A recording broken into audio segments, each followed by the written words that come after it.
Blog number 80. And that's the magic of.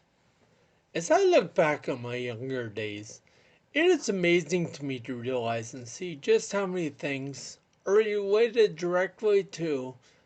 Well, and shockingly, I realize that I'm still the same person now physically as I was then as a child. Figure that one out. Anyway, it's amazing to me to see how many things are related directly to my onset of ataxia in my adult years.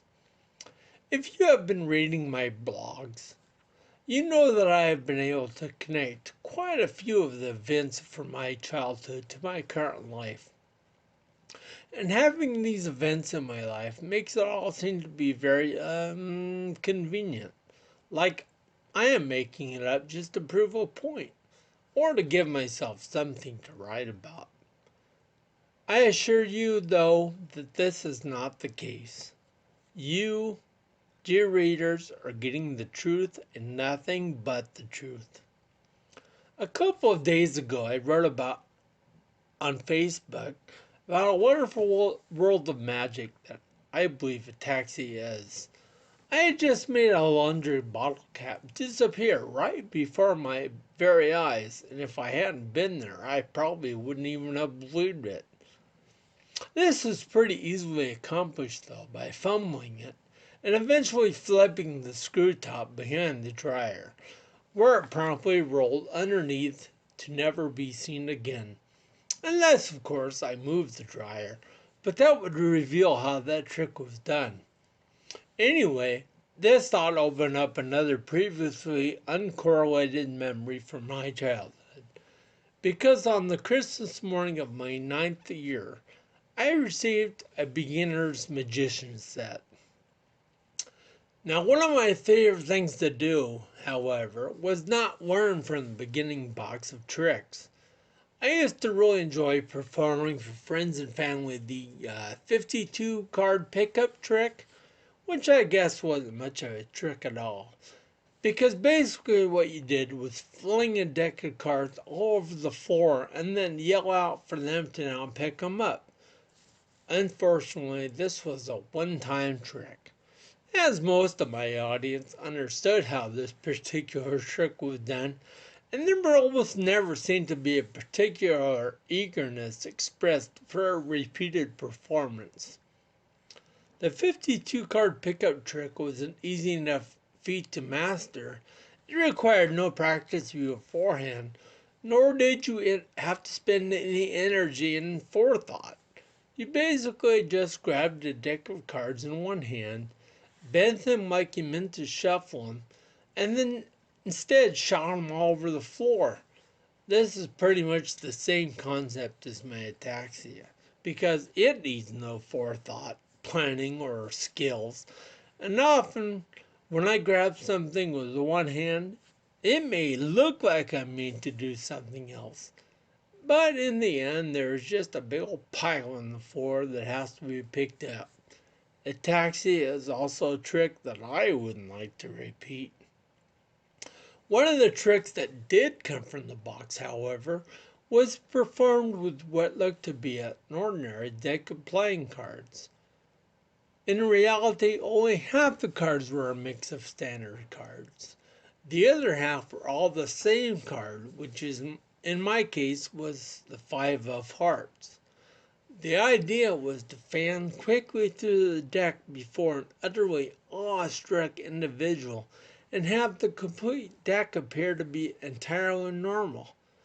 The card deck would then be placed down, you tap on it a few times with a finger, and then you would quickly fan it again before the person proved the trick was being done.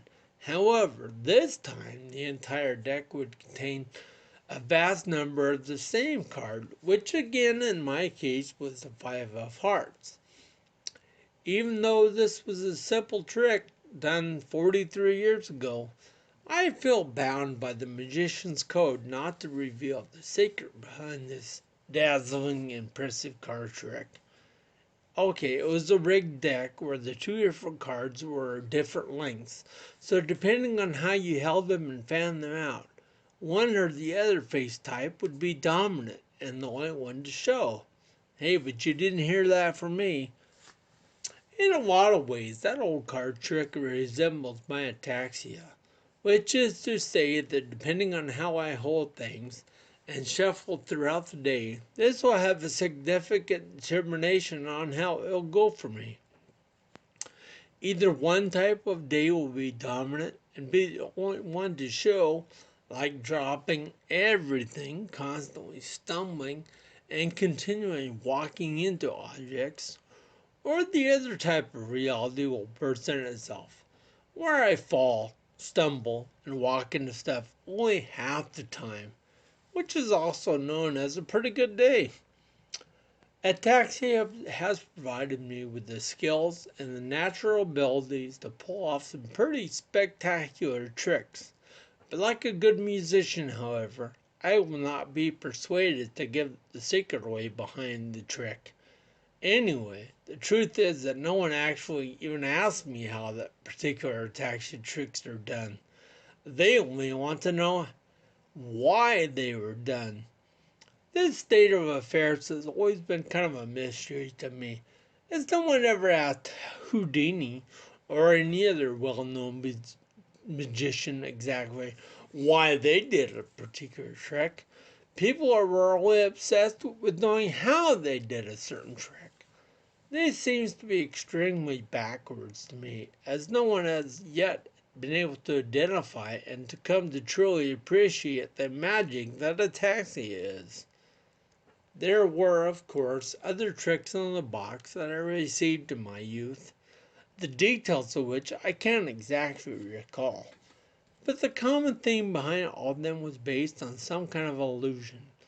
This is just so happens to be another way in which ataxia is tied into my 9-year-old magician's skills. What appears to be normal is not always that way.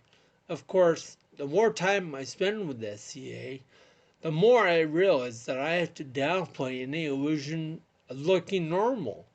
Like walking straight or poking myself in the eyes and other vital organs, etc., etc. I'd never be able to get anything done if I didn't do that, because people would constantly be stopping me and wanting me to perform some sort of ataxia based illusion for them. I don't have that kind of time. And before anyone asks me, no, I cannot take on an apprentice.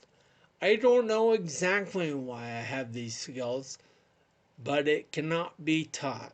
And believe me, if I could open up a school to the general public and teach them beginning ataxia, I would, because I'm sure I could make millions, or maybe thousands, I don't know, hundreds. It would be more than I have right now, anyway. Maybe I could contribute to the popular how-to series of books by writing an Ataxia Magic and Illusions for Dummies handbook. It's actually not that hard. All you need to have is your own official copy of Ataxia, and the rest will all come to you naturally. I'm kidding, of course, and if you've read my writings, then you know that I do this. I also can be serious and very sober, but I joke about my ataxia in my life in an effort to lighten the mood. Yes, ataxia is serious, and yes, there is plenty to be frustrated about. However, I believe, though, that we need to experience some balance in our lives. Life in any form or any kind of ataxia can be challenging and depressing, but it can also be incredibly ironic and funny. It is a matter of how you look at it, and I, for one, will continue to find the humor in my situation, so that ataxia will not try to highlight and bring out the negative, as it has a way of managing to do if we let it. Almost 3 years ago, I wrote a blog entitled Seriously, in which I went into depth on my feelings about ataxia. I have included a link to that writing, also the audio link, if you would like to read it again, or listen to it for the first time, or maybe just all over again.